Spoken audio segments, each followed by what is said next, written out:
Di sini kelompok kami akan mempresentasikan tentang perancangan program bisnis penjualan makanan dan minuman berbasis web di masa ekonomi kreatif dari mata kuliah metode penelitian.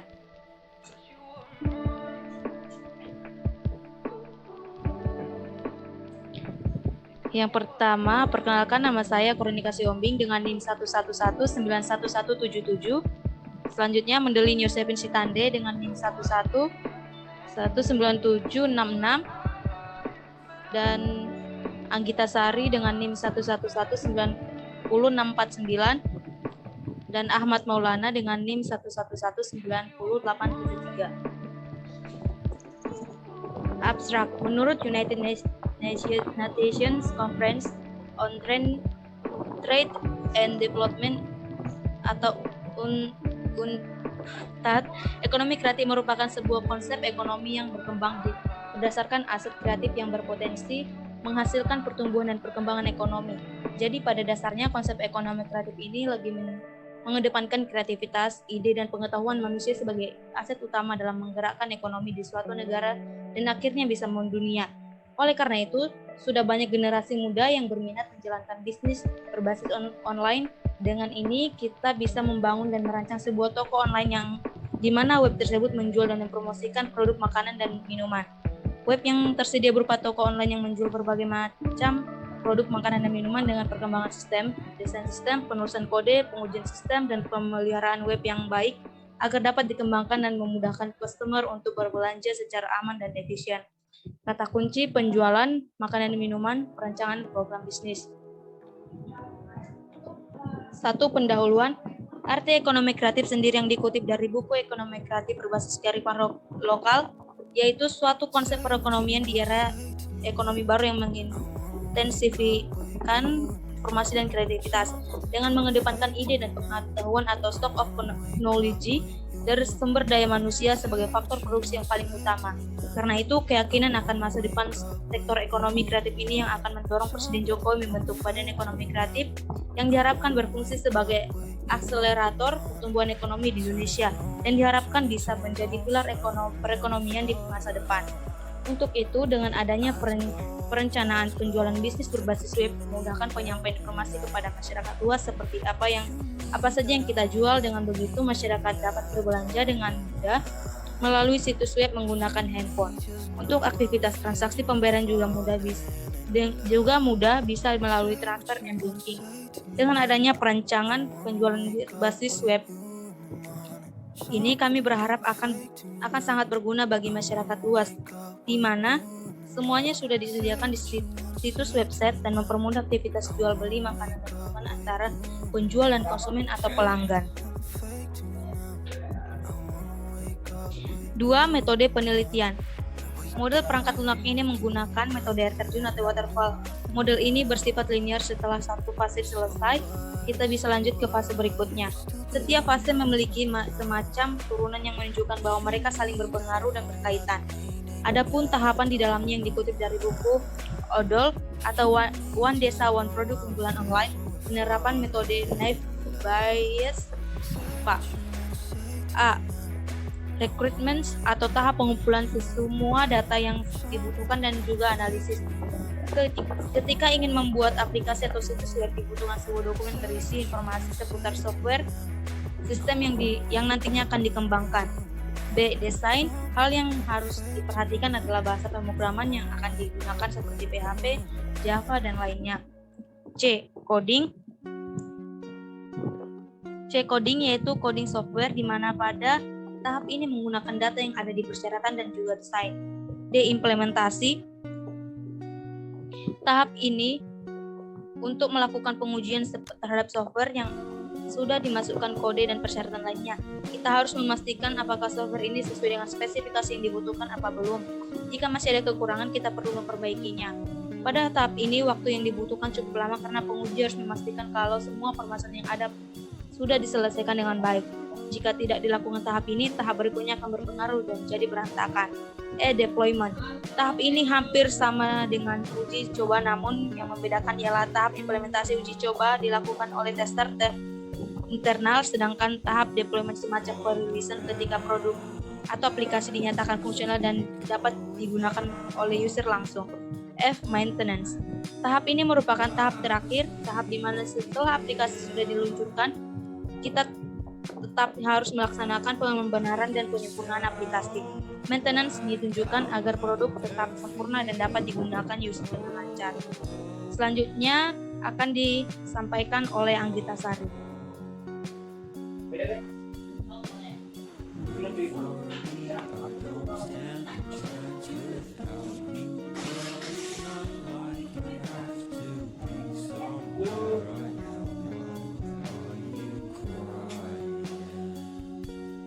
Yang ketiga, hasil dan pembahasan. Ada yang pertama ada perancangan sistem.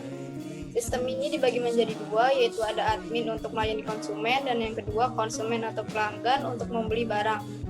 Gambar ini merupakan diagram sederhana yang ditunjukkan untuk menunjukkan sebagai sistem penjualan. Tentunya web harus bisa dibuka oleh penjual dan pembeli.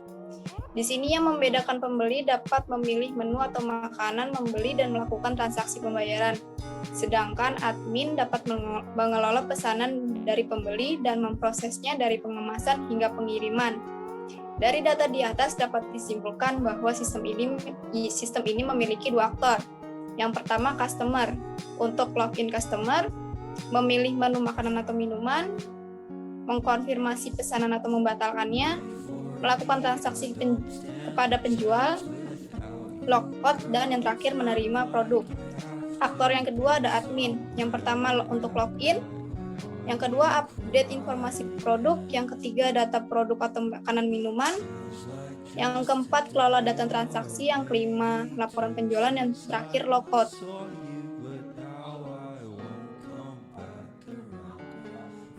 Yang kedua ada activity diagram. Yang pertama activity diagram login. Dimulai dari admin untuk mengisi form login, lalu ke sistem untuk mengakses data login, lalu dieksekusi. Jika tidak berhasil, maka kembali ke mengisi form login. Jika berhasil, maka menampilkan form halaman utama, lalu dilihat oleh admin pesanan produknya, dan dikonfirmasi pesanan ke customer, lalu diproses pemesanannya oleh sistem. Jika batal, kembali lagi ke admin untuk mengkonfirmasi pesanan customer. Jika oke, produk akan disiapkan. Yang kedua, activity diagram pesanan. Dimulai dari customer, mengisi form login, lalu ke sistem untuk mengakses data login, lalu dieksekusi. Jika batal, kembali lagi ke mengisi form login. Jika berhasil, menampilkan form kategori produk. Selanjutnya ke pemilihan menu kategori produk, lanjut ke memilih kategori produk, lanjut ke sistem untuk memproses pemilihan produk. Jika batal, kembali lagi ke customer untuk memilih kategori produk. Jika oke, kembali ke pemilihan produk tersimpan.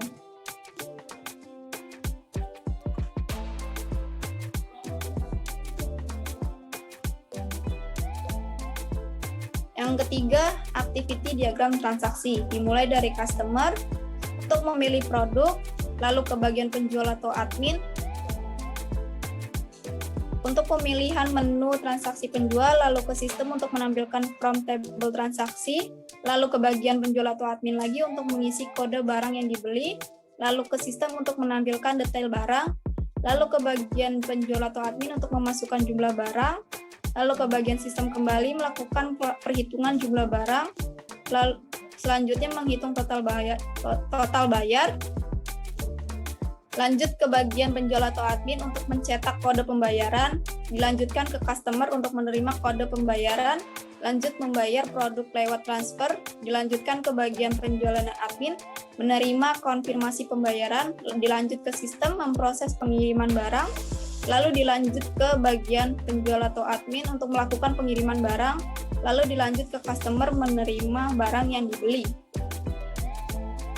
Yang keempat, activity diagram lihat laporan.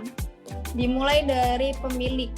Pemilik memilih menu laporan, lalu ke aplikasi sistem yang di-request dan dieksekusi, lalu ke aplikasi sistem untuk melihat menu laporannya, lalu ke pemilih jenis laporan, lalu di-request dan dieksekusi, Untuk menampilkan jenis laporan, selanjutnya lihat laporan oleh pemilik, selanjutnya di request dan dieksekusi kembali, dan yang terakhir untuk menampilkan laporan yang dipilih.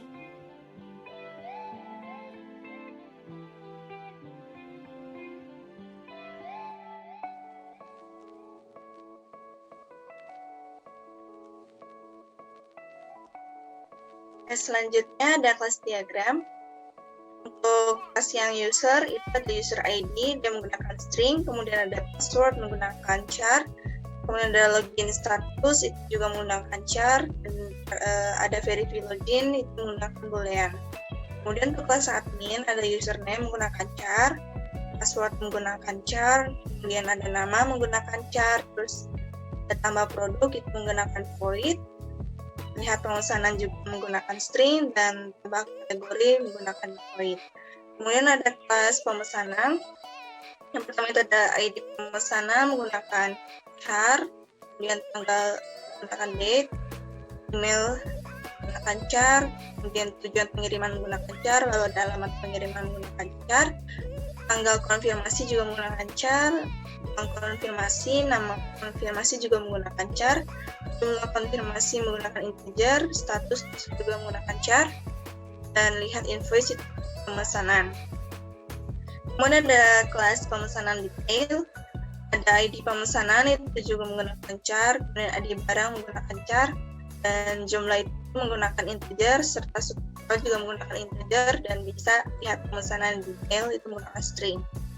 Kemudian ada kelas produk, ada ID produk menggunakan char, nama juga menggunakan char, ID kategori produk juga menggunakan char, harga menggunakan double, foto menggunakan char, keterangan menggunakan char, stok menggunakan integer, tanggal menggunakan date, ada display produk menggunakan string, dan produk detail menggunakan string.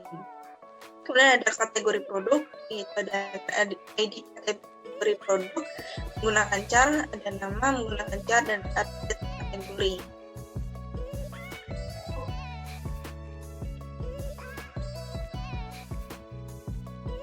Nah, berikut ini ada implementasi dari tampilan loginnya, kemudian ada tampilan register, serta tampilan berandanya.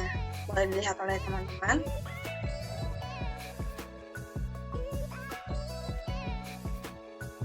Berikut ini adalah kesimpulannya. Berdasarkan uraian dan pembahasan yang dilakukan pada sebelumnya, maka dapat dibuat kesimpulannya, itu dengan adanya sistem online, maka akan memberikan kemudahan bagi pelanggan untuk melakukan pemesanan produk tanpa harus datang langsung ke toko.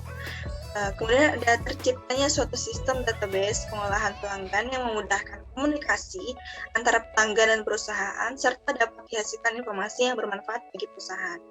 Kemudian secara dasarannya, sebagai hasil penelitian yang belum sempurna, penulis menyadari akan perlunya proses pengembangan lebih lanjut dalam memperbaiki hasil yang telah ada. Saran yang ingin disampaikan penulis antara lain, yaitu sistem yang dibuat diharapkan bisa diterapkan dan sebaiknya harus benar-benar dikaji dan dipelajari secara mendalam, sehingga didapatkan kemudahan dalam menggunakan sistem baru. Kemudian ada dapat menambahkan sistem pembayaran online yang memang dimiliki oleh perusahaan. Yang terakhir, ada dapat menambahkan sistem keamanan untuk menghindari serangan hacker dan adanya suatu pemeliharaan sistem yang rutin dilakukan guna menjaga kestabilan kinerja sistem. Sekian presentasi dari kelompok kami, kurang lebihnya dimohon maafkan. Terima kasih.